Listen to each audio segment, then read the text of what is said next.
자, 오늘 금요일날 하는 건데요. 2-5으로 5탄입니다. 제목은요, 당신을 충돌하시는 하나님입니다. 당신을 충돌하시는 하나님. 여전히 생소할 겁니다. 여러분은 그동안 한국교회에서 하나님 여러분을 위로하십니다. 하나님 여러분을 사랑하십니다.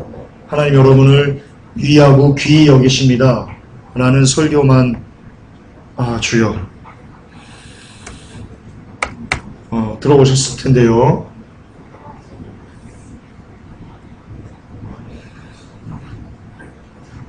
이런 제목은 생소할 겁니다. 당신을 충돌하시는 하나님. 그런데 물론 하나님이 우리를 위하시고 위로하시고 사랑하시고 귀히 보시고 물론 맞습니다. 맞습니다. 그러나 그거와 거의 균등하게 하나님이 우리를 충돌하신다는 것, 그거 역시 우리가 놓치면 안 됩니다. 절대로 구름하는요, 절대로 이 한 바퀴로 달릴 수 없습니다. 그래서 오늘은 하나님이 어떨 때 우리를 충돌하시는지에 대해서 확인을 하겠습니다. 그리고 이것은 중요합니다. 왜냐하면 우리는 하나님의 사랑을 받는 그런 삶을 살기보다는, 죄송하지만 하나님이 우리를 충돌하시기에 가까운 삶을 살기 때문입니다. 집중해서 말씀을 경청하시면 감사하겠습니다. 자, 하나님은요, 누구와 충돌하시냐면요, 죄인과 충돌하십니다. 복음은 그것을 얘기합니다. 그러면 이렇게 얘기하겠네요. 김종사, 나 죄인 아닌데? 나 구원 받았는데? 나 구원 다 끝났는데? 그러므로 이거는 나와 관계없는 거니까 안 들을래. 그렇게 말하는 당신만큼은 구원보다는 하나님의 저주 아래 놓여 있다고 말씀드리고 싶습니다.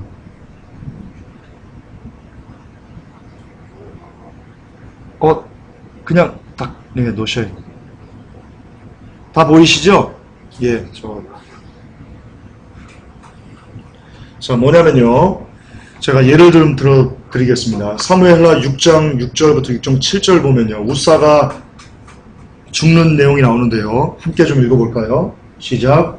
저희가 라곤의 타작마당에 이르러서는 소들이 뛰므로 웃사가 손을 들어 하나님의 궤를 붙들었더니 여호와 하나님이 웃사의 잘못함을 인하여 진노하사 저를 그곳에서 치시니 저가 거기 하나님의 궤 곁에서 죽으니라.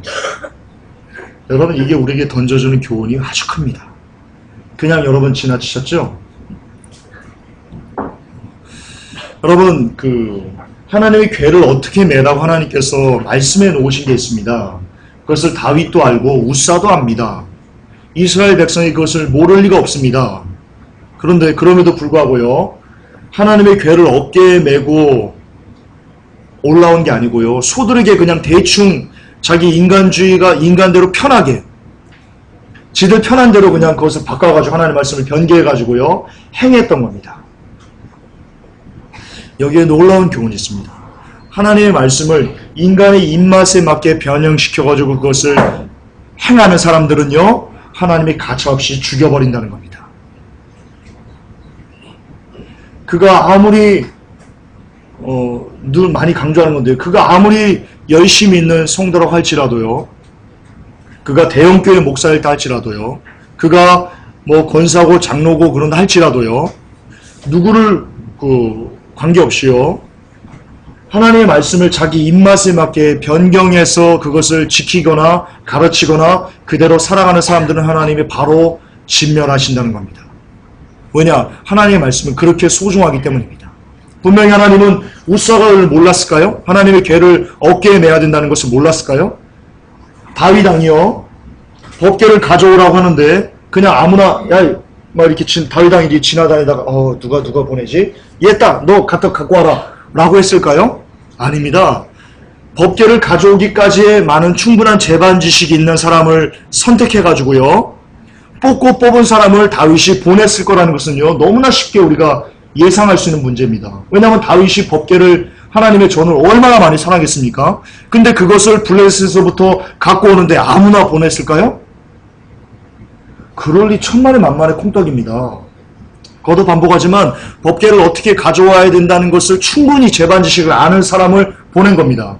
그 사람이 우사입니다. 근데 그 우사가 자기 편하게 자기 마음대로 하나님의 말씀을 어기고서는요 그냥 소들에게 그냥 싣고 오는 겁니다. 하나님은 이런 것을 노여워하십니다. 노여워하십니다. 물론 블레셋 사람이 소로에서 보냈습니다. 그런다 할지라도 우사가 그것을 보았으면요 그 안에서 그 소를 멈추고요 내려서 다시 메고 오는 그런 노력이 그에게 있었어야 됩니다. 반드시 있었어야 됩니다. 근데 우사는 그냥 좋은 게 좋은 거다 라고 하면서 소들이 메고 오는 것을 베세메스의 소를 보고는요 그냥 그대로 그냥 끌고 가는 겁니다. 이게 크리스천의 모습입니다. 현대 크리스천. 여러분들에게 주어진 그 말씀이 있습니다. 성경의 말씀이 있습니다. 근데 그 성경의 말씀을 여러분들의 입맛에 맞게, 우리의 입맛에 맞게, 우리의 즐거움에 맞게 변형시켜가지고 우리에게 적용하고 그것을 위해서 애를 쓰고 그대로 우리가 살아간다면 하나님은요, 죄송하지만 그가 아무리 수십 년 교회 생활을 했었어도요, 그냥 진노해서 진멸해버리십니다. 우사를 통해서 우리에게 가르쳐주는 교훈입니다. 성경에 많은 내용이 있습니다. 근데 그 성경을 보면서요, 분명히 문맥 전체를 보지 않고요, 전체적인 문맥을 보면 그 의미는 아닌데요, 그 일부 구절만 딱 두고 주님 이거 내 거예요 라고 하면서 음식점에 주요 종의 가정의 형통을 복의 복을 주세요 라고 하면서 마치 그것을 부적처럼 여기저기 붙여놓고 하는 것들, 죄송하지만 그것은요 하나님의 말씀을 우사처럼 자기 입맛에 맞도록 변형시켜서 자기 삶에 적용하는 겁니다. 죄송하지만 음식점에 주의 집에 형통을 주세요, 복의 복을 주세요, 창대케 하리라 라고 붙여놓고 복을 구하는 것은요 죄송하지만 하나님께서 가증히 여기시는 바입니다. 반드시 그렇습니다. 하나님께서 가증히 여기십니다. 누가 하나님의 말씀을 부적처럼 그렇게 음란히 섬기라 했습니까?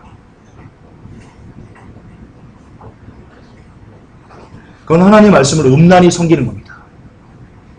하나님의 말씀을 내 삶에 적용해서 사는 것이 아니고요, 하나님의 말씀을 우상으로 바꿔서 하나님의 말씀이 내게 복이나 갖다 주는 어떤 우상, 그 이상도 그 아닌 것처럼, 그 이상도 그 이하도 아닌 것처럼 음란하게 섬기는 겁니다. 하나님이 진노하십니다. 예. 이처럼 하나님은요, 하나님의 말씀을 변개해서 자기 입맛에 맞도록 하는 사람들을 누구라고 규정하세요? 죄인이라고 규정하신다는 거예요. 하나님께서 간음한 자, 물론 죄인이죠. 사기치는 자, 죄인이죠. 무도한 자, 죄인이죠.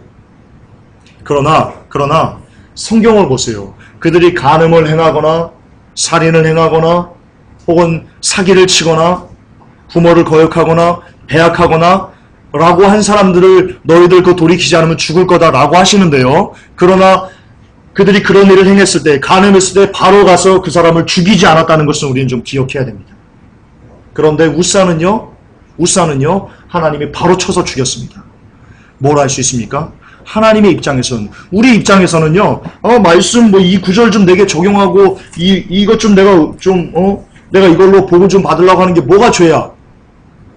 야, 차라리 간음하는 게 죄지, 간통하는 게 죄지 라고 우리는 그렇게 말할 수 있는데요, 죄송하지만 하나님의 관점에서는요, 간음이나 시기나 사툼이나 이런 것이 죄가 아니라고 말하는 게 아니에요. 하나님은 그것도 죄라고 여기세요. 그러나 하나님 관점에서 더 큰 죄는 하나님의 말씀을 자기 입맛에 맞게 요리하는 것을 더 큰 죄라고 여기신다는 것입니다. 그리고 그런 사람을 죄인이라고 말하십니다. 따라서 칼빈주의에 젖어있는 사람을 하나님은 죄인이다 라고 단정 지으십니다. 왜냐하면 칼빈주의는 성경에 나타나고 있는 구원의 도리를, 구원의 진리를 망각하고 한 번 구원은 영원한 구원이다, 입으로 우리가 구원문을 시인만 하면 너는 구원받았다 라고 자기 입맛에 맞게 편식하기 때문입니다. 입맛에 맞게 요리하기 때문입니다. 그러므로 번영신학은 하나님께서 보실 때 바로 단칼에 쳐 죽일 수 있는 죄입니다. 조영기 목사의 4차원의 영성은 그러므로 하나님이 강력하게 진노하시는 쓰레기, 개쓰레기입니다. 아셔야 됩니다. 왜냐? 이 땅에, 이 지구상에, 이 한국교회에서 조영기 목사님만큼 하나님의 말씀을 자기 입맛대로 해석하는 사람이 없기 때문입니다. 예, 입맛대로 해석하는, 그 사람만큼 입맛대로 해석하는 사람이 없습니다. 하나님이 대단히 조영기 목사님에게 노여워하고 계신다는 것을 순복교회 성도들은 기억하셔야 됩니다. 엄청나게 노여워하고 계십니다. 그러므로 교회 다니면 죄인이 아니야? No. 교회 다녀도요, 얼마든지 하나님 앞에 큰 죄인입니다. 우리 중에도 그런 죄인들이 많을 겁니다. 저도 그런 죄를 행할 겁니다. 저도 순간순간 하나님의 말씀을 제가 이용하는 경향이 조금 가끔 있거든요. 제 안에. 어떤 죄를 냈을 때 하나님 이건 이렇잖아요 라고 하면서 스스로 타협하는 것이 있거든요. 그러나 하나님의 말씀을 변개하면 안 됩니다. 내 입맛에 맞게 나를 합리화하기 위해서 가져다 쓰면 결단코 안 됩니다. 결단코 안 됩니다. 그러면서 하나님은 죄인들을 충돌하십니다. 하나님의 말씀을 자기 입맛에 맞게 쓰는 사람들을 하나님은 충돌하신다는 것을 우리는 우사를 통해서 알 수 있습니다. 그렇습니다. 우사의 죽음이 우리에게 주는 교훈은요, 말씀을 따르지 않으면 사람은 죄인이 된다는 겁니다. 말씀 읽는 거, 말씀을 묵상하는 거, 그게 중요한 게 아니고요, 말씀을 따르지 않으면 죽는다는 겁니다. 말씀을 아는 거 중요하지 않습니다. 말씀을 따라야 되는 것이 중요합니다. 그렇다고 말씀을 읽지 마라, 말씀을 몰라라, 그런 건 아닙니다. 말씀을 많이 읽고 말씀을 많이 알아야, 그리고 그래야 따를 확률이 조금이라도 있기 때문에 말씀을 읽고 말씀을 아는 거 중요합니다. 그러나 더 중요한 것은요, 말씀을 따르는 것이라는 겁니다. 다시 말해서요, 말씀을 따르지 않으면 어떻게 되는 거예요? 죄인이 되는 겁니다. 그러므로 우리는 죽을 때까지 죄인인 겁니다. 그러므로 우리는 죽을 때까지 예수 그리스도가 필요한 겁니다.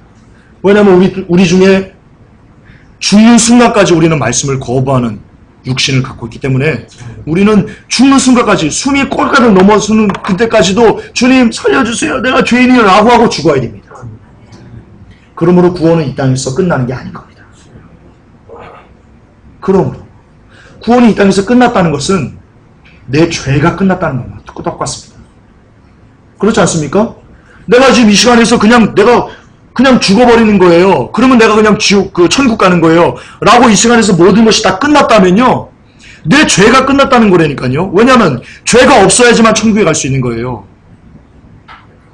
그 죄는 회개로만 없어야지, 예수의 피로만 지울 수 있어요. 그런데 지금 내가 죽으면 바로 천국 갈 수 있어 라는 논리가 뭐예요? 칼빈주의에서 가르치는 거, 번영신에서 가르치는 게 뭐예요? 우리는 이미 구원받은 백성이니까 누려야 된다 라고 말하는 조엘 오스틴이 뭘 얘기하는 거예요? 이미 구원이 끝났다, 죄가 끝났다 라고 말하는 거예요. 심각하게 하나님의 말씀을 왜곡하는 거예요. 예수 그리스도가 필요 없다는 거예요. 이미 한번 내가 입으로 시인하고 구원받았으면 이제 구원이 끝났으니까 내게 예수 그리스도가 필요 없다고 말하는 논리로 귀결되는 거예요. 그래서 칼빈주의가, 그래서 4차원의 영성이 제가 악하다고 여러분에게 말씀드리는 거예요. 대단히 악한 거예요. 그걸 성도를 하여금 성도가 지옥으로 가도록 넓은 양탄잡기를 깔아주는 것과 같기 때문이에요. 예, 사람의 죄는요, 말씀을 따르는 것을 좋아하지 않습니다. 오히려 육신을 따르는 것을 좋아합니다. 이것이 평생토록 그렇습니다. 평생토록. 어떤 분들은 얘기합니다. 거듭나면 더 이상 죄가 미워진다. 정말 그럴까요? 정말 그럴까요? 여러분, 사도 바울이 거듭 안 났나요? 사도 바울 거듭났습니다. 사도 바울이 뭐라고 합니까? 뭐라고 고백합니까? 오라, 이 사망의 몸에서 나를 건져내달라. 오라, 나는 망할 자로다. 이 사망의 몸에서 나를 건져내달라. 내가 마음으로는 하나님의 법, 육신으로는 죄의 법을 섬기노라. 사도 바울 거듭난 사람입니다. 거듭났음에도 불구하고 순간순간 치닫는 이거를요, 계속해서 이게 어떻게 안 되는 겁니다. 따라서 거듭나면요, 죄가 더 이상 미워지는 게 아니고요, 제가 거듭남의 정의를 여러분들에게 말씀드릴게요. 거듭난 자는요, 거듭나지 않은 자와 어떻게 다르냐면요. 거듭난 자는 죄를 안 짓는 게 아니고요. 죄를 지으면 괴로워하고 아파하게 되는 사람을 말하는 겁니다.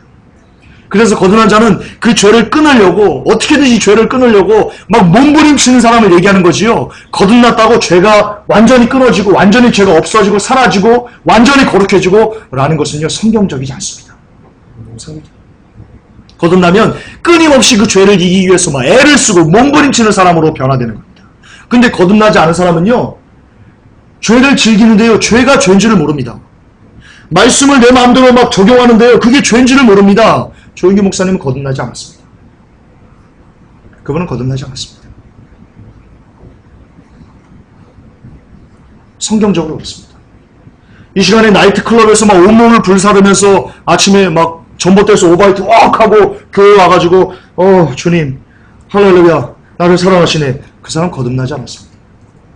그리스도는 아닙니다. 믿는 거 아닙니다.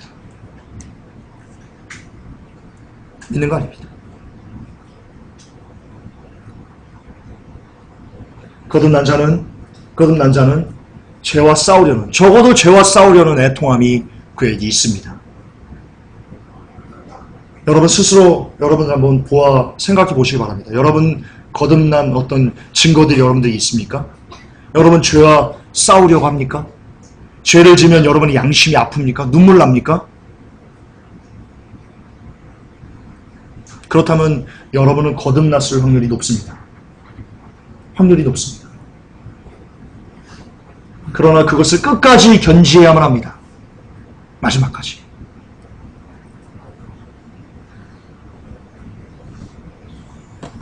모사의 죽음이 우리에게 주는 교훈입니다. 자, 반면 모세가 우리에게 주는 교훈이 있습니다. 모세 할아버지께서 민수기 12장이에요. 모세가 구스 여자를 취한 사건에 대해 미리암과 아론이 따진 사건이 나옵니다. 그때 하나님께서 이렇게 판결을 하십니다. 미리암과 아론에게 내 종 모세와는 그렇지 아니하니 그는 나의 온 집에 충성됨이라. 그와는 내가 대면하여 명백히 말하고 은밀한 말로 아니하며 그는 또 여호와의 형상을 보겠거늘 너희가 어찌하여 내 종 모세의 비방이를 두려워 아니하느냐. 자, 이 앞절에 보면 이런 구절이 나옵니다. 내가 다른 선지자들에게는 꿈으로도 말하고 환상으로도 얘기하는데 그러나 모세와는 내가 꿈으로 얘기 안 한다. 직접 내가 대면해서 말한다. 그렇게 말합니다. 자, 우리 모세 할아버지는 어떻게 하나님의 마음에 들었길래 도대체 하나님께서 모세 할아버지의 어떤 것이 좋았길래 이 모세와는 대면해서 하나님이 말하시는 걸까요? 그 답이 있습니다. 답이요. 이겁니다. 함께 읽겠습니다. 12장 3절. 이 사람 모세는 온유함이 지면의 모든 사람보다 승하더라. 이것 때문입니다. 자, 여러분, 이 온유함은요, 킹제임스도 NIV도 그런 것 같은데요. 다 미크로 번역을 합니다. 뜻은요, 말을 잘 듣는, 다루기 쉬운, 심지어 어떤 뜻도 있냐면요, 굴욕적인 이런 뜻도 있습니다. 다시 말해서 모세는요, 하나님께서 볼 때 굴욕적이다 싶을 정도로 하나님께 복종을 잘했던 사람인 겁니다. 굴욕적이다 싶을 정도로. 막 왕을 보면요, 막 오체투지하죠. 막 땅바닥에 탁 가지고 주야. 마지막 황제 그런 거 못 보셨어요? 중국 영화? 오체투지하잖아요. 확 엎드리고 이렇게 굴욕적일 정도로 하나님께 엎드렸던 사람이라는 겁니다. 하나님이 모세는요 다루기가 너무 쉬우셨어요. 왜냐하면 이렇게 하라면 이렇게 하고 이렇게 하면 이렇게 하고 거의 로버트처럼. 모세 할아버지가 로버트란 얘기가 아니에요. 근데 거의 로버트처럼 자기의 자유의지를 철저히 하나님께 복종한 거예요. 자기 자유의지를. 자기를 쓰지 않고요. 모세 할아버지는 자유의지를 자기를 위해 쓰지 않고요. 하나님께 복종하기 위해서 자유의지를 드린 사람이에요. 그래서 하나님께서 모세는요. 다루기 너무 쉬웠어. 그냥 막 다른 거 안 해도 되고요. 그냥 하나님께서 야, 너 이것 좀 해라. 그러면 예, 알겠습니다. 그거 하지 말고 모세가 하나님께서 예를 들었어요. 너 밭에 가서 밭에 가가지고 뭐 좀 이렇게 뿌리고 와라. 예를 들어서 하나님께 그렇게 시켰단 말입니다. 근데 그 밭까지 가는데 시간이요 한 10km예요. 예를 들어서. 근데 모세가 그 얘기를 듣고요. 예, 알겠습니다라고는 쭉 갔습니다. 10km니까 10km인데 9.9km까지 다 갔어요. 그 앞에서 이제 딱 열고 뭐만 뿌리면 돼요. 하나님께서 안 되겠다. 야, 거기 말고 저 옆에로 가라. 그 옆에는 20km가 더 떨어졌어요. 우리 같으면 이러잖아요. 하나님 처음부터 저기 딱 갔다 하면 되지. 그럴 수 있잖아요. 모세는요. 그 얘기를 듣고도요. 예, 알겠습니다. 20km 또 가는 거예요. 아무런 말도 없이. 이랬던 사람이에요. 모세가 이랬던 사람이에요. 근데요. 여기 보면 모든 사람들보다 그 오념이 뛰어났대요. 그러니까 이 지구상에 예를 들어 70억의 인구가 있다면 70억의 인구 중에 모세는요. 예를 들어서 지금 시대로 보면 70억의 인구 중에 넘버원이었던 거예요. 하나님의 말을 듣는 것에 대해서. 하나님의 말을 따르는 것에 대해서. 그런 사람에게 하나님께 그렇게 순종적이고 굴욕적일 정도로 하나님께 그렇게 복종하는 사람이었기에 하나님께서는 모세에게 어떤 복을 주셨어요? 대면에서 말하는 복을 주셨어요. 대면에서 말하는. 예, 하나님께 온전히 통제된 자, 정말 완벽하게 하나님께 통제된 자, 하나님이 사랑하십니다. 여러분, 다음 주가 제가 마정외침 하는 날입니다. 마정외침 20호 하는 날인데요. 마정외침 할 날도 얼마 남지 않은 것 같습니다. 지금 돌아가는 시국을 보면 20호에 제가 원전에 대해서 특집으로 또 할 것 같습니다. 지금 감동은. 어제 뉴스에 그거 보셨죠? 일본 방사능 오염수에서 세슘이 검출됐는데 그게 23억 5천만 베크렐이 검출됐답니다. 23억 5천만 베크렐. 근데 허용 기준치가요 60 베크렐이에요. 4천만 배가 넘습니다. 4천만 배. 그게 지금 예배드리는 지금 시간이 제가 자주 쓰는 표현인데요. 지금 이 2013년 7월 28일 12시를 향해 가고 있습니다. 지금 이 시간에도 일본은요, 그게 오염수가 바다로 계속 방출되고 있는 겁니다. 바다의 시간당 계속 리터당이니까요. 지금 계속 초단위로 23억 5천만 베크렐이 계속 바다를 죽이고 있는 겁니다. 태평양. 그 기사 댓글에요. 일반인들이 뭐라고 써있는지 아세요? 일반인들이 야, 지구 망한 거 아니야? 야, 망했잖아. 야, 정부 뭐 하는 거야? 다 죽으라는 거야? 일반인들이 이렇게 댓글을 달고 있습니다. 일반인들.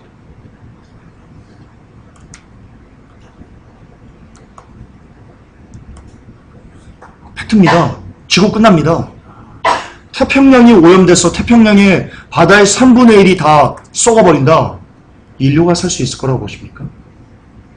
바다에 지금 23억 5천만 베크렐의 방사능이 쏟아져서 바다를 지금 죽이고 있는데 바다의 3분의 1이 태평양이 없어지면 다 썩어버리면 인류가 살 수 있을 거라고 보십니까?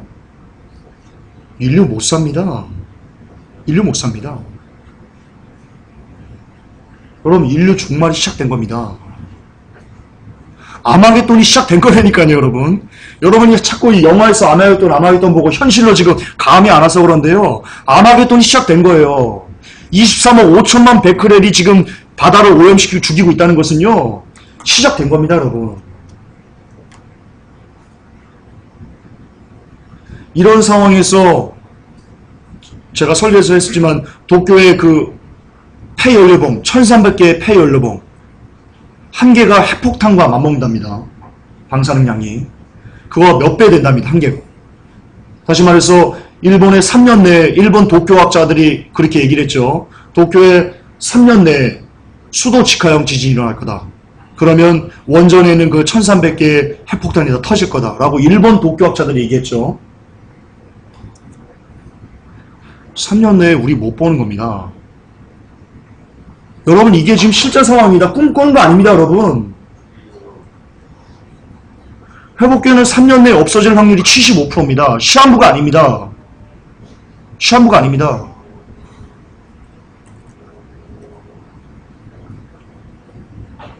제가 다음 주에 다시 한번 다루겠습니다. 자, 어쨌든 이런 정말 이 절체절명의 위기, 우리의 생명이 어쩌면 끝날지도 모르는, 한국이 끝날지도 모르는, 일본 바로 옆에 붙어 있잖아요. 우리는 끝나요, 우리는. 일본에서 수도 직하형 터지면, 핵폭탄 1300개 일본에서 터지면요, 후쿠시마에 터지면요, 적어도 우리는 끝나요, 우리는. 회복기는 끝나요. 어쨌든 그런 확률이 75%인데 3년 내에 일어날 확률이.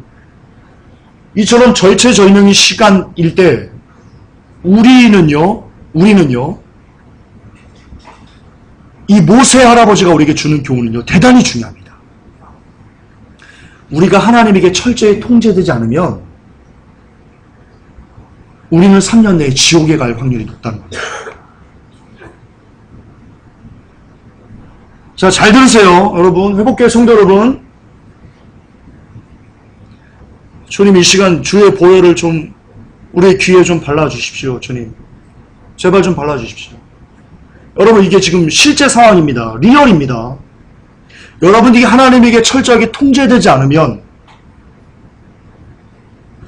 우리가 3년 내에 있을 곳은 지옥일 가능성이 높다는 겁니다.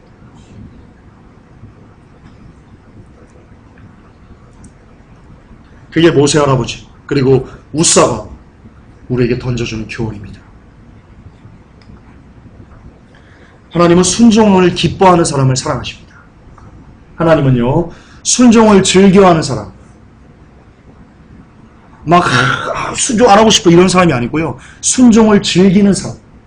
하나님 나 순종 너무 좋아요. 하나님 나 복종 너무 좋아요. 나 하나님에게 통제되는 거 너무 좋아요. 이러는 사람을 하나님이 사랑하십니다. 성경에 있습니다. 사무엘상 15장 22절에 사무엘이 가로되 여호와께서 번제와 다른 제사를 그 목소리 순종하는 것을 좋아하신 같이 좋아하시겠나이까? 순종이 제사보다 낫고 듣는 것이 수양의 기름보다 나으니. 자, 하나님께서 우리들을 향한 어떤 계획이나 뜻이 있겠죠. 우리를 보시면서 즐거워하십니다. 근데 하나님께서 우리들을 보시면서 제일 즐거워하실 때, 야! 내가 너 참 잘 지었다. 야, 관우이 내가 너 진짜 너 참 창조하길 잘했다. 라고 하실 때가 언제냐? 내가 그분의 목소리를 어떤 상황이라도 순종할 수 있고 복종할 수 있는 그런 삶을 내가 살아낼 때 하나님이 나를 보시면서요, 우리를 보시면서요, 영광을 받으십니다. 연예인들이 가끔 간증합니다. 와서 내가 막 쫄딱 망했는데 내가 하나님 새벽 기도하고 그랬더니 내 상황이 이렇게 폈습니다라고 하면서 간증합니다. 그리고 하나님께 영광 올린다고 합니다. 그때 하나님 영광 받지 않으십니다. 그런 걸로 하나님 영광 받지 않으십니다.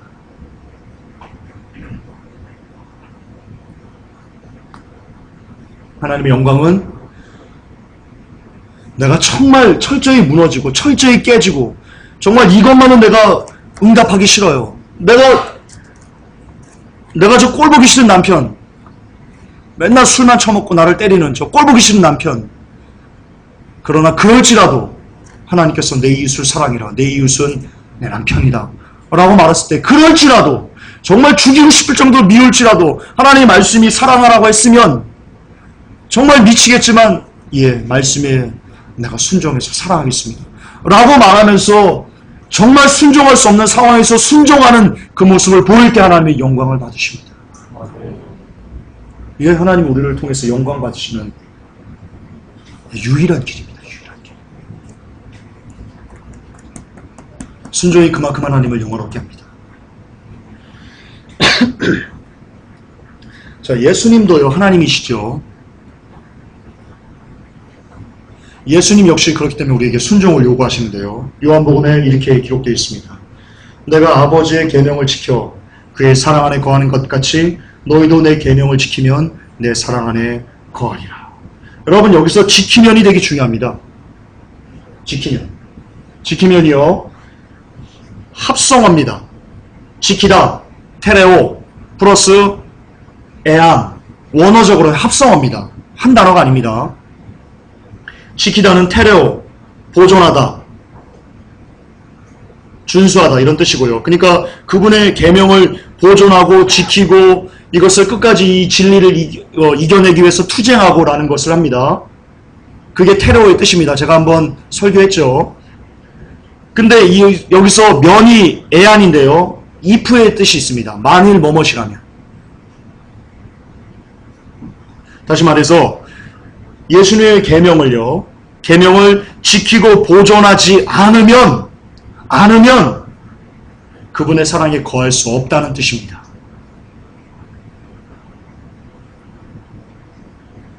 그 뜻이라니까요.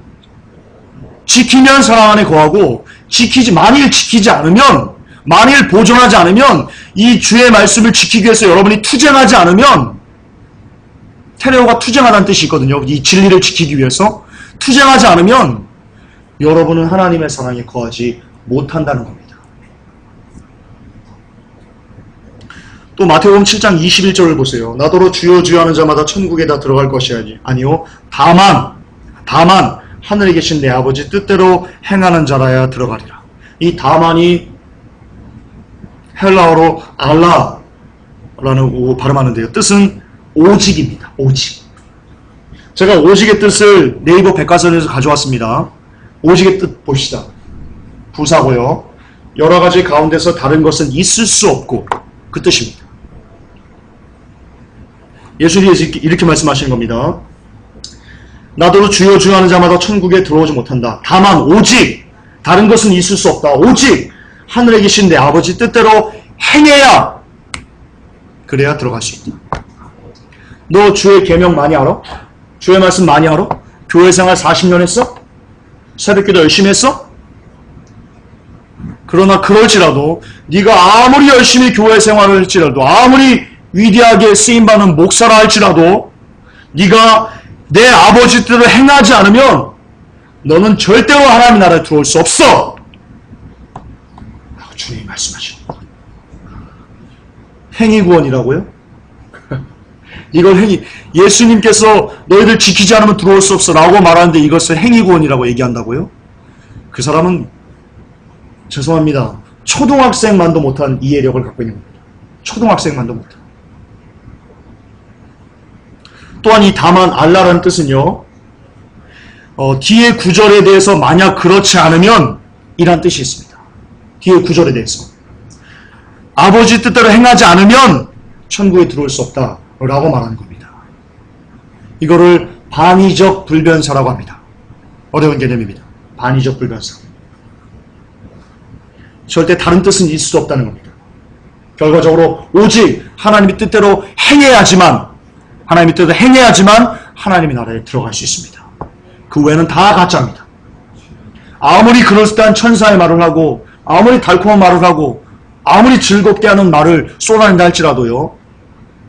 그가 하나님 뜻대로 살지 않으면, 뜻대로 행하지 않으면 그는 결단코 하나님의 백성이 될 수 없습니다.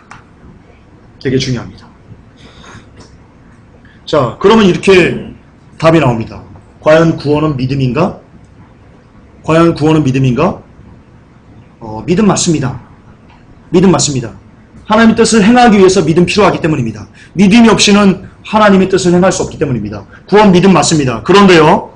로마서에도 기록하고 있습니다. 사람의 믿음으로 믿어 마음으로 믿어 의외로 입으로 신하여 구원에 이르느니라. 자, 맞습니다. 믿음으로 구원받습니다. 그런데 중요한 것은요. 그 믿음이 살아있나 아니면 죽어있나 그게 문제입니다.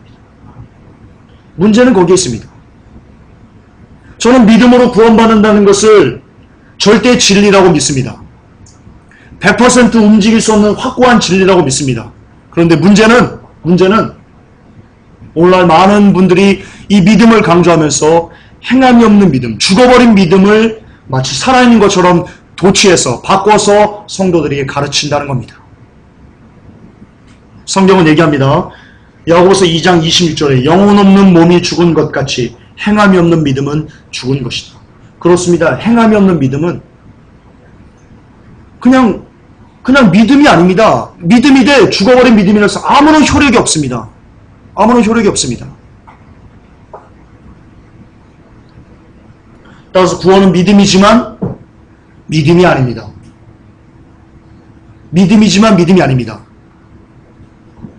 살릴 수 있는 믿음은 우리를 구원으로 이르는 살릴 수 있는 믿음은 행함인 믿음. 하나님의 뜻을 행할 수 있는 행함을 믿음을 얘기하는 거고요. 아무리 열심히 믿음이라고 할지라도 아무리 열심히 교회에서 찬양하고 예배드리고 막 기도하고 한다 할지라도요.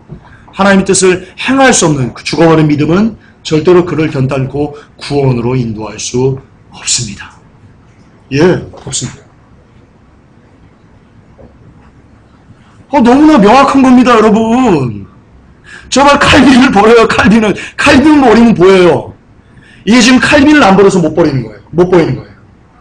개만 버리면 돼요. 칼리병만 버리면 돼요. 그러면 너무나 명확하게 보여요. 행함이 없는 믿음은 죽은 믿음이에요. 여기서 말하는 행함은요, 바울이 말하는 행함은요, 우리가 말하는 행함은요, 이런 게 아니에요. 아까 제가 말씀드렸지만 11조 해라 구원받는다. 안식일 지켜라 구원받는다. 교회 다녀야 된다 구원받는다. 봉사해야 된다 구원받는다. 그런 행함을 얘기하는 게 아니에요. 바울은. 그걸 행함이라고, 행함이는 믿음이라고 얘기한 적도 없어요. 바울은. 바울이 말하는 행함은 믿음은요, 하나님의 계명을 지키는 것을 얘기하는 거예요. 하나님의 계명. 율법이 아니에요, 여러분. 바울이 말한 하나님의 계명은 율법이 아니에요. 예수님께서 말씀하신 계명이에요. 그게 뭔지 뒤에 나와요. 조금만 기다리세요. 조금만 기다리세요. 뒤에 나와요. 바울이 무슨 믿음을 얘기하는지, 어떤 행함을 얘기하는지, 예수님이 어떤 행함을 얘기하는지 뒤에 나와요. 조금만 기다리세요. 자, 구원받았나 우리는? 교회 생활한다고 그를 구원받았다고 말하면 안 됩니다. 맞죠? 교회 생활한다고 그를 구원받았다고 말한다면요, 그가 무슨 믿음을 가졌는지 모르기 때문에요, 그의 구원을 확신할 수 없습니다. 또 영적 기도했다고 그를 구원받았다고 말해서는 안 됩니다. 영적 기도하고도 이 시대 사람들은 너무나 많이 하나님의 말씀을 너무나 우습게 여기기 때문입니다. 예, 영적 기도했다고 구원받았다고 말하면 안 됩니다. 뜨겁게 기도하고 열심히 전도하고 봉사한다고 그를 구원받았다고 말하면 안 됩니다. 왜냐면 우리 중에는 열심히 기도하고 뜨겁게 봉사하고 교회 행사는 다 참가하고 하지만 그러나 뒤에 나오는 주의 계명을 어기는 사람들이 수두룩하기 때문입니다. 다시 말해서 이런 것을 한다고 교회 열심히 다니고 영적 기도도 하고 뜨겁게 기도도 하고 열심히 전도도 하고 봉사도 하고 그랬다고 그 사람을 구원받았다라고 인정하는 것은요, 그게 바로 그것이야말로 행위 구원입니다. 그게 행위 구원의 정의입니다. 내가 이런 교회에 대한 행위가 있으니까 주님 나는 구원받아야 됩니다 라고 말하는 것이 행위 구원입니다. 자, 그럼 예수님의 계명은 무엇인가? 예수님의 계명은 무엇인가? 이겁니다. 요한복음 13장 34절에 새 계명을 너에게 주노니 서로 사랑하라. 내가 너희를 사랑하는 것 같이 너희도 서로 사랑하라. 이게 새 계명입니다. 요한복음 15장 10절에 내가 아버지의 계명을 지켜 그의 사랑 안에 거하는 것 같이 너희도 내 계명을 지키면 내 사랑 안에 거하리라. 여기서 말한 내 계명이요, 바로 새 계명, 서로 사랑하라입니다. 다시 말해서 교회 생활 열심히 하고 기도 열심히 하고, 잘못된 기도겠죠. 하나님이 가르쳐주지 않은 자기 욕심에 이끌린 기도겠죠. 열심히 봉사하고 열심히 11조하고 라고 해도 그의 삶에 이웃을 향한 사랑이 없다면 그는 100% 지옥 백성이 될 가능성이 높습니다. 아무리 오랫동안 신앙생활을 한다고 할지라도 그렇습니다. 제가 말씀드려 여러분들에게 풀어드리는 겁니다. 가감하지 않습니다. 더하거나 빼지 않았습니다. 그냥 말씀대로 얘기해드립니다. 그렇습니다. 형제 사랑의 열매가 계속해서 내 삶에서 맺어지고 있는가? 한 번으로 끝나는 거 아닙니다. 죽을 때까지 이것이 지속돼야 되는 겁니다. 죽을 때까지. 자, 봅시다. 예수님의 계명을 한 번만 지키면 돼요? 그러면 끝나요? Everything okay예요? 아, 나 형제 사랑했어요. 형제가 어려울 때 내가 좀 도와줬어요. 됐죠? 구원해주세요. 끝나요? 아니요. 죽는 순간까지도 형제 사랑을 계속해야 되는 거예요. 왜냐하면 죽는 순간까지 우리는 하나님의 이 계명을, 주의 계명을 지켜내야 되기 때문이에요. 죽는 순간까지. 따라서 이웃 사랑은요, 우리가 숨이 꼴가닥 넘어가는 순간까지 계속돼야 되는 거예요.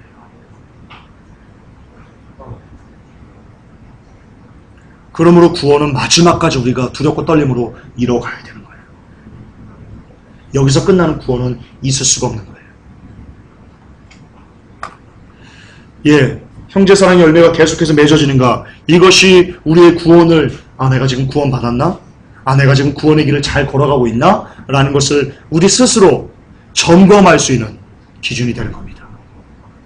다른 것으로는 기준을 삼을서는 안 됩니다.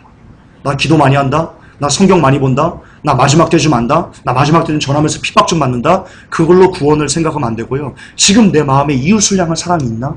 나 아내 사랑하나? 남편 사랑하나? 내 가족들, 자녀들 사랑하나? 나아가 내 친척들, 내 형제자매들, 내 성도들 내가 사랑하고 있나? 이런 차원에서 저는 낙제해요. 여러분도 낙제할걸요? 저만 낙제해요? 여러분 잘 사랑해요? 자, 여기서 중요한 게 있습니다.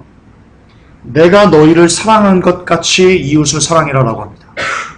이게 키포인트입니다. 내가 너희를 사랑한 것 같이. 예수님 우리를 어떻게 사랑하셨습니까? 예수님이 우리를 어떻게 사랑하셨어요? 십자가에서 내려와! 내려와! 주님 용서해 주세요. 저들이 몰라서 그래요. 주님이 그렇게 사랑하셨어요. 근데 주님이 우리 보고 너희들 그렇게 사랑해라 라고 말씀하시다니까요. 여러분들이 마지막 때를 전하면서 가족들에게 모진 따돌림과 모진 모욕을 받고 있는 것을 알고 있습니다. 그러나 그런 것을 여러분이 경험하면서도 주님이 우리를 사랑하시되 모든 모욕을 다 참아내시면서 우리를 사랑하는 것 같이 우리를 그렇게 하는 사람들을 사랑해내야 됩니다. 힘들죠. 그러니까 우리 낙제점이 되니까요. 나 안 돼요. 안 돼요. 나 안 돼요. 누가 나 욕하면 막 올라와요. 여전히 그래요. 그러니까 우리에게는 죽을 때까지 예수 그리스도가 필요한 거예요. 죽는 순간까지. 그러니까 죽는 순간까지 구원이 끝날 수가 없는 거예요. 이제 논리를 좀 아시겠어요? 왜 제가 구원이 끝나지 않았다고 얘기하는지 아시겠어요? 네. 우리는 이웃을 예수님처럼 사랑할 수가 없거든요. 그냥 예수님처럼 사랑하기 위해서 애를 쓰는 거지 어떻게 우리가 예수님처럼 이웃을 사랑해요? 안 된다니까요. 그러나 해내야 돼요.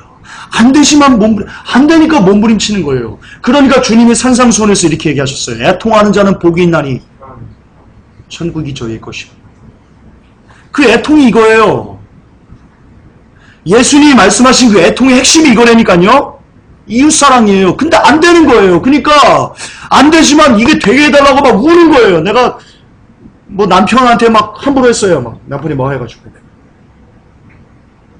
근데 막 미워 죽겠는 거예요. 근데 그걸 사랑해야 되는 거예요. 안 되니까 막 우는 거예요. 주님 좀 도와주세요. 제발 좀 막 우는 거예요. 애통하는. 주님이 그 모습을 귀히 여기시는 거예요. 내 뜻을 안 되지만 육이 있으니까 이 죄인된 육신이 있으니까 하나님 말씀을 지키는 것을 너무나 싫어하는 거예요. 그런데 싫어하지만 이 육을 죽이기 위해서 막 우는 거예요. 막 불러주래 애통하는 거예요. 주님 나 안 돼요. 제발 좀 도와주세요. 막 떼굴떼굴 구르는 거예요. 주님이 그 모습을 귀히 여기시는 거예요. 아멘. 그리고 그 모습을 귀히 여기시고 우리가 이것을 지킬 수 있는 힘도 부어해 주시고 인도도 해주시고 성령의 능력도 강하게 부어주시고 그 일이 일어나는 거예요. 그런데 그렇게 울지 않으면요, 그렇게 매달리지 않으면요, 하나님 일하시지 않으세요. 웃사 보세요. 그냥 죽여버리죠. 우리가 매달려야 돼요. 행위구원 아니에요. 제발 좀 버려요. 한국교회. 좀 초등학교보다 못한 이해력으로 좀 성경 좀 해석하지 말아요. 그게 무슨 행위구원이에요. 주님을 붙잡고 매달리는 게 어떻게 행위구원이에요. 칼빈이 그렇게 만든 거예요. 칼빈이. 예정론이 그렇게 만든 거라고. 예정론이. 칼빈 걔만 아니었으면 주님께 매달리자, 주님 옷자락에 매달리자 라고 하는 것을 행위구원이라고 말할 리가 없어요. 걔만 사라지면 돼요. 한국교회에서. 칼빈만 사라지면 돼요.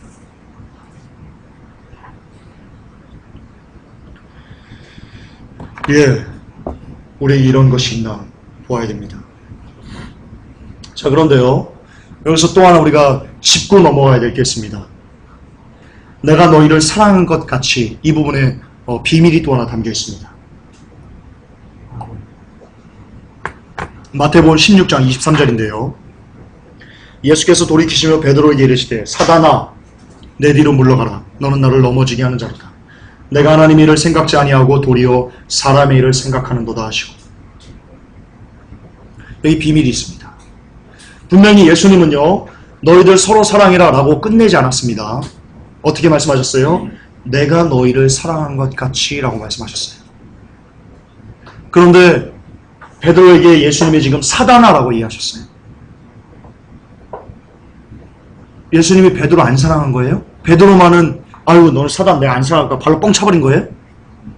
안 가시죠. 베드로를 사랑하셨어요. 근데 우리들이 생각하는 포스트 모더니즘 시대, 르네상스 시대, 인본주의 시대, 우리가 사랑하는 사랑의 개념과 2000년 전 예수님 시대에 예수님이 말씀하셨던 사랑은 완전히 다르다는 겁니다. 우리가 하는 사랑은요, 육적입니다. 여러분들 자녀를 사랑할 때 어떻게 사랑합니까? 내 자녀가 좋은 대학 좀 가게 뒷바라지 다 하는 거 사랑이라고 생각하시죠? 사랑 아닙니다. 내 자녀가 좋은 직장에 취직하도록 막 뒷바라지 하는 거 사랑이라고 생각하시죠? 사랑 아닙니다. 사랑 아닙니다.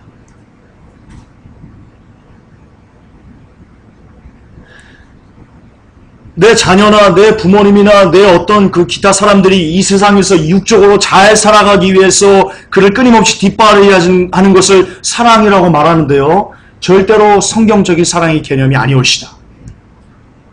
성경적인 개념의 사랑은요, 육에는 관심이 없습니다. 아예 없다 이런 건 아닙니다. 중심이요, 육이 아니고 거의 영입니다. 90% 이상이 오직 영혼에 달려있습니다. 예수님께서 베드로를 사랑하셨습니다. 근데 이렇게 말씀하십니다. 사단아 물러가라. 내가 하나님의 일을 생각지 않는다. 베드로에게 이렇게 말씀하신 거예요. 너 사람의 일 생각하지 말아라. 너 사람의 일 생각하지 말고 하나님의 일을 생각해야 된다. 이렇게 가르쳐주는 것, 이게 예수님의 사랑인 거예요. 우리 보고 이렇게 사랑하라는 거예요. 네, 이렇게 사랑하라는 거예요. 육이 아닌 영에 초점을 맞춘 사랑이 바로 예수님께서 말씀하신 너희들 사랑해라 라고 하신 것의 본질입니다. 본질입니다. 잠깐 말씀드렸는데요. 여러분은 지금 무엇에 대해서 관심을 갖습니까? 여러분 이웃에게. 우리 가장 가까운 이웃이 우리 남편, 아내, 자녀들, 부모님, 형제자매들이죠. 그들의 무엇에 여러분은 관심을 갖고 있습니까? 형제가 사업에 실패했습니까? 그 사업에 실패한 것을 일어나게 해달라고 하나님께 기도합니까? 여러분이 이웃 사랑하는 거 아닙니다.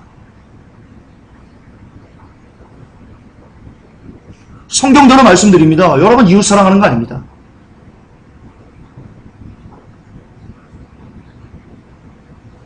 오히려 그렇게 기도하셔야지 이웃 사랑합니다.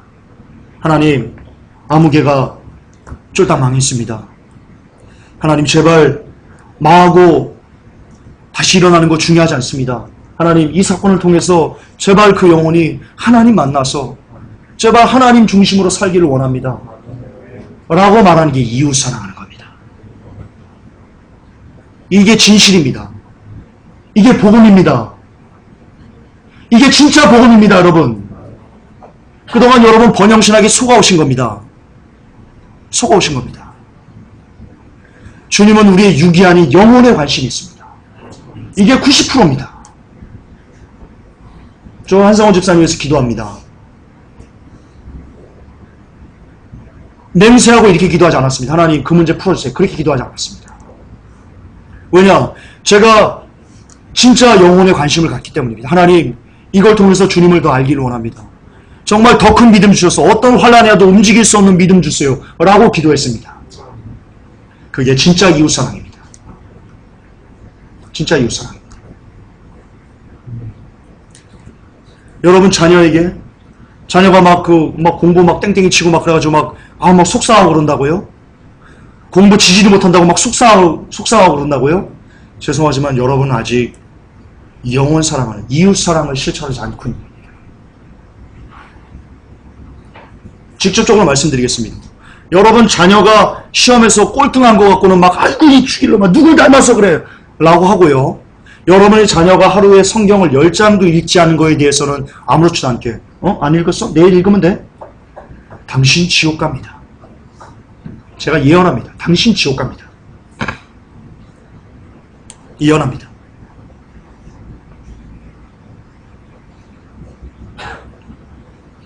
반대가 돼야 됩니다. 꼴등해도요. 그럴 수 있지. 힘내. 할 수 있어. 우리 아들 화이팅! 상화 화이팅! 그리고요. 하루에 10장 안 읽으면요. 일로 와. 상화 와. 해초를 갖고 와. 이게 진짜 사랑입니다. 이게 진짜 사랑입니다. 주님은 우리에게 이렇게 사랑하라고 말씀하십니다. 그 영혼이 천국 가는데 그 영혼의 천국을 위해서 여러분 얼마나 기도하고 계십니까? 그렇게 기도하지 않았으면요. 죄송하지만 여러분이 지금까지 신앙생활 헛한 겁니다. 다 속아서요. 거짓말된 신앙에 여러분 속아가지고요. 복음이 아닌 복음에 속아서요. 그냥 교회 예배당 왔다 갔다 한 겁니다. 고로 여러분들은 지옥 갑니다. 지옥 갑니다. 고로 우리들은 전갈이 우리를 쏘는 5달 동안 괴롭게 하는 그 고통을 직접 경험하게 될 확률이 높습니다. 왜냐? 우리는 지금까지 영혼을 위해서 살지 않았기 때문입니다. 여러분이 영혼을 위해서 살지 않았다는 것은 무엇을 뜻하냐면요. 여러분들이 지금까지 한 번도 예수님의 계명을 지켜낸 적이 없이 그냥 살았다는 겁니다. 이 중에 신앙생활을 50년 했건 40년 했건 30년 했건 새벽 기도를 뭐 하루도 안 빠지고 했건 전혀 관계없습니다. 여러분이 영혼을 위해서 지금까지 살지 않았다면 여러분은 한 번도 신앙생활을 한 적이 없는 겁니다.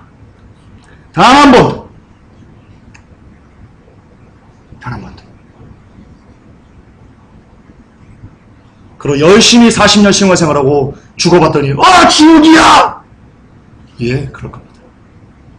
그러나 오늘 신앙생활을 시작한 사람이 있다 할지라도 여러분이 육이 아닌 그 사람의 영혼을 향해서 애가 타는 마음으로 기도하고 울부짖고 그 영혼이 하나님 나라에 가기를 애를 썼다면 당신은 천국입니다.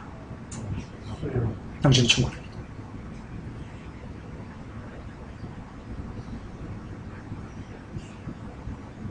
예, 여러분의 관심이 상대방의 육에 대한 관심으로 가득하다면 당신은 현재 사랑하지 않고 있는 것이고 이는 곧 예수님의 계명을 어기는 중이기 때문에 당신은 지금 죽으면 지옥행입니다. 성경대로 말씀드립니다. 여기에 칼빈이 낄 자리가 없습니다. 영접 기도가 낄 자리가 없습니다. 한 번 구원, 영원한 구원 같은 것이 낄 자리가 없습니다. 말씀 앞에 감히 그따위 쓰레기들은 낄 자리, 끼어들 자리가 없습니다. 참된 믿음은 오직 영혼의 관심을 가진 상태를 말합니다. 영혼을 귀히 여기고 그 영혼이 하나님의 나라에 가는 것에 관심을 기울이고 그것을 위해서 방해하는 세상을 철저하게 거부하는 것, 그것이요, 그런 삶을 사는 것이 바로 행함이 있는 믿음, 살아있는 믿음의 본질입니다. 그것이 살아있는 믿음입니다. 이 믿음이, 바울은 이 믿음이 있어야지만 이렇게 영혼을 귀히 여기고 영혼이 하나님 나라에 가는 것에 관심을 두고 이것을 방해하는 세상을 거부하는 그런 철저한 몸부림, 투쟁하는 삶을 사는 그 믿음으로만 오직 구원에 이를 수 있다라고 바울은 얘기하는 겁니다. 바울이 말한 믿음으로 구원 얻는다. 바울이 말한 그 믿음은 바로 이 믿음입니다. 정확하게 이 믿음입니다. 우리가 말하는 그냥 예수님 믿었어? 입으로 시인했어? 할렐루야 구원, 이따위 믿음이 아니고요. 실질적인 삶에서 영혼을 위해서 우는 믿음을 바울은 얘기했고 이 믿음이 우리를 구원합니다. 마지막 때 이제 세계 종말이 임박한 이때, 그것이 팩트로 사회적으로 자연적으로 나타나는 이때, 얼마든지 증명할 수 있는 이때 우리들이 구원받을 수 있는 유일한 길은 영혼을 위해서 사는 것뿐입니다. 영혼을 사랑하는 것뿐입니다. 그 외에는 우리는 구원받을 수 없습니다. 구원받을 수 없습니다. 그렇기 때문에 살아있는 믿음은요, 늘 전투할 수밖에 없습니다. 살아있는 믿음은 영혼을 위해서 우는 사람들은요, 늘 사단과 싸울 수밖에 없습니다. 왜냐하면 사단이 제일 싫어하는 게 뭐예요? 영혼이 살아나는 거잖아요. 사단이 제일 좋아하는 게 뭐예요? 영혼을 지옥으로 데리고 가는 거잖아요. 그래서 우리가 영혼을 위해서 살기 시작할 때, 진짜 믿음으로 우리가 살아나기 시작할 때 사단에게는 1급 경계령이 내려집니다. 1급 경계령이 내려집니다.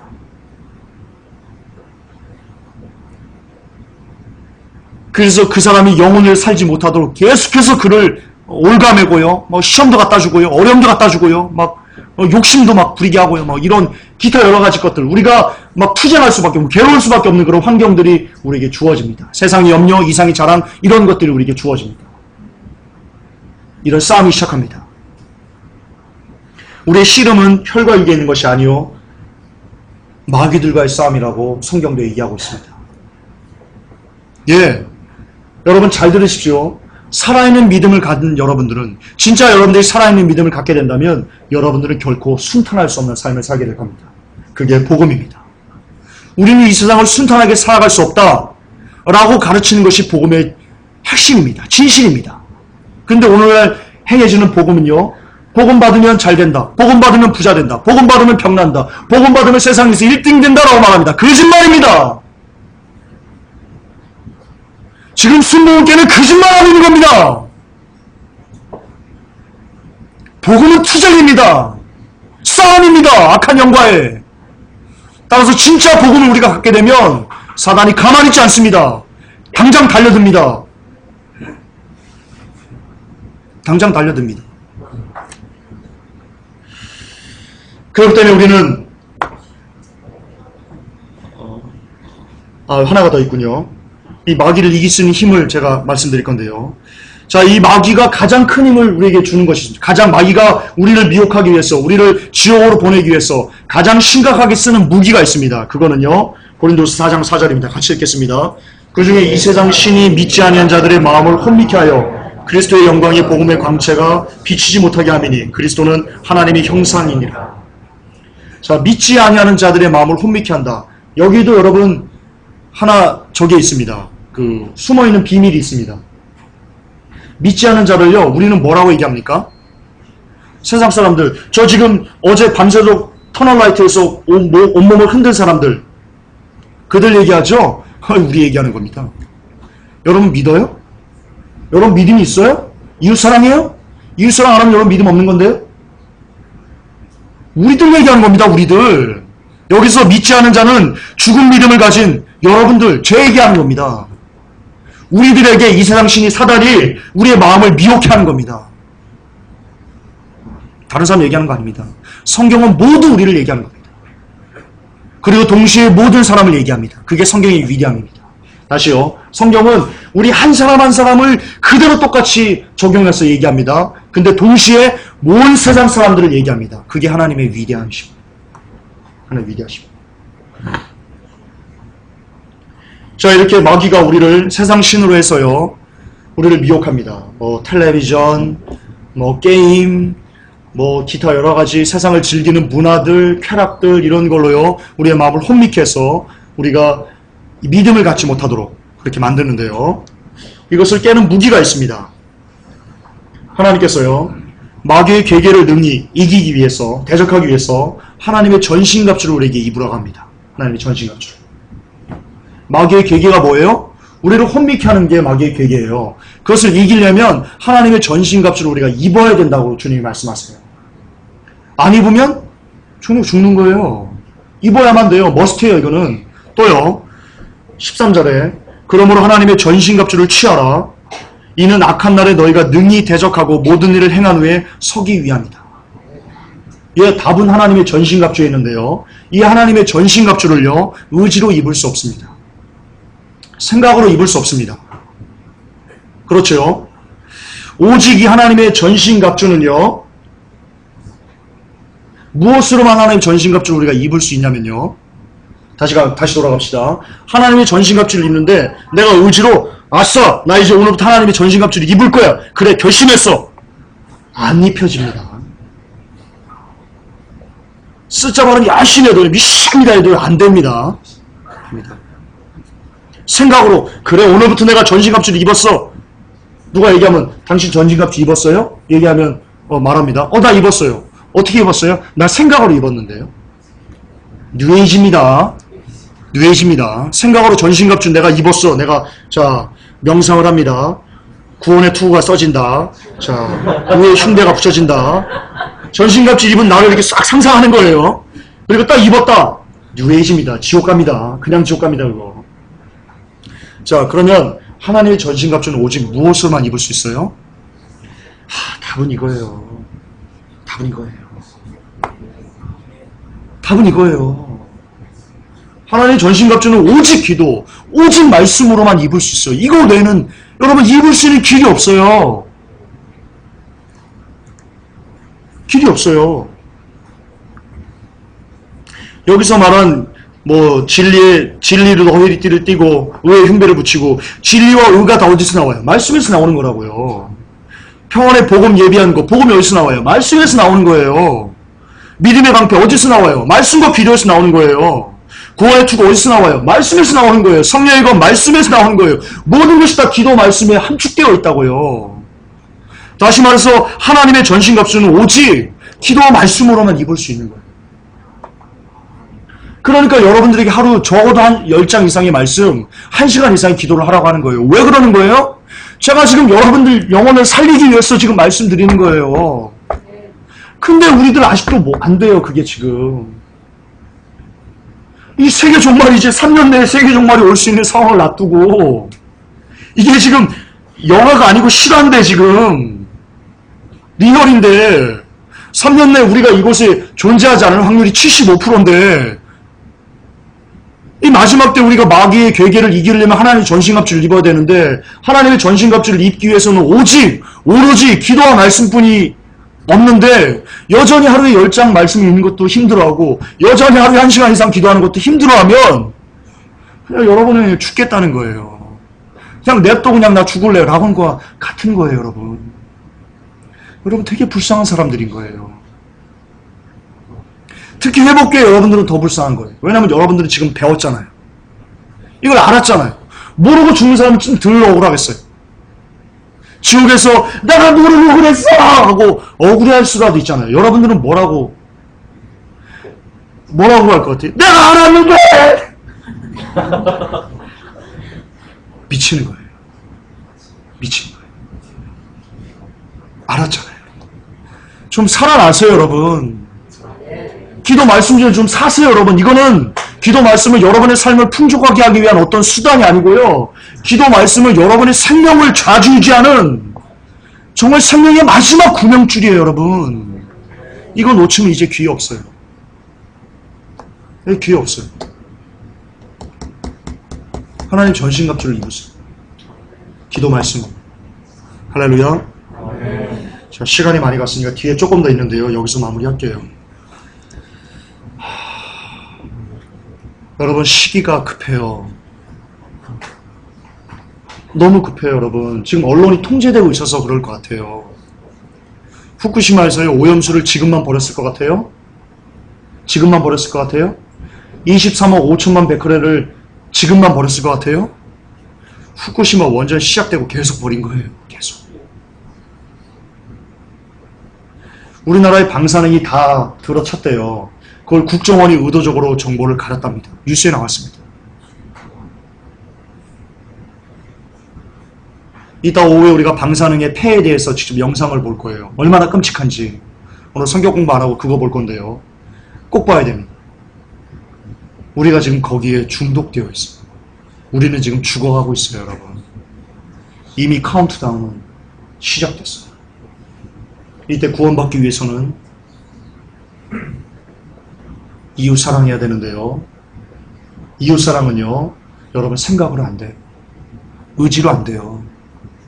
오직 기도와 말씀으로만 돼요. 회복의 성도 여러분, 내일부터 또 예배가 시작됩니다. 내일부터 또 여러분의 진짜 중요한 각자의 혼자만의 예배가 시작됩니다. 그 예배의 시간대 기도와 말씀으로 여러분이 하나님의 전신갑주를 잊지 못하면 3년 내에 여러분이 있을 곳은 지옥입니다. 기도합시다. 하나님, 우리가 그동안 너무나 잘못된 복음에 길들여져서 우리가 죽음으로 가는데도 죽음으로 가는지 모르고 좋다고 우리가 즐겼습니다. 하나님, 이 시간 깨닫게 하시니 감사합니다. 복음을 주시니 감사합니다. 하나님, 이제는 하나님 우리를 충돌하신다는 것을 깊이 자각하고 묵상해서 하나님께 철저히 통제된 사람이 되기 위해서 더욱더 기도와 말씀에 올인하는, 전념하는, 전무하는 우리가 될 수 있도록 인도해 주시옵소서. 예수님의 이름으로 기도합니다. 아멘. 주님 감사합니다.